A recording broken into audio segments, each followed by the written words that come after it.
This is BBC One in the Midlands. Now the BBC News with Reeta Chakrabarti and Amy Cole at 6 o'clock. Today at 6, Boris Johnson may have misled Parliament over lockdown parties multiple times, according to MPs investigating his conduct. The former Prime Minister was fined by police for breaking lockdown rules. He says he acted in good faith. I believed implicitly that these events were within the rules, nor did anybody tell me before or afterwards anything to the contrary. I think the evidence of wrongdoing by Boris Johnson is already pretty damning. But the Labour leader is himself facing questions from the Tories after offering Sue Gray, the civil servant who investigated Partygate, a job as his chief of staff. Also on the programme, government help for households with their energy bills is expected to be extended for another 3 months.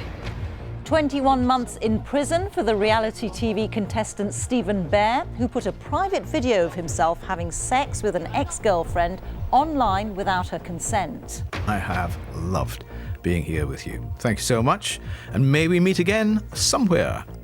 Ken says a final farewell from Radio 2 after more than 40 years at the BBC. In the Midlands in half an hour, the ceramics industry is demanding the government provides financial help with rising energy bills if it's to survive. And concern from shop owners in Shropshire who fear going out of business because of road closures.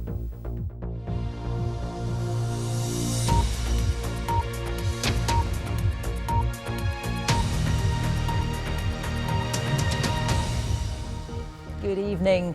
Boris Johnson may have repeatedly misled the House of Commons over gatherings at Downing Street during COVID restrictions.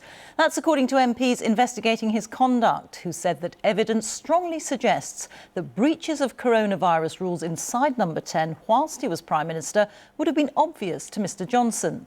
The former Prime Minister was among those fined by police for breaking lockdown rules at gatherings in Downing Street.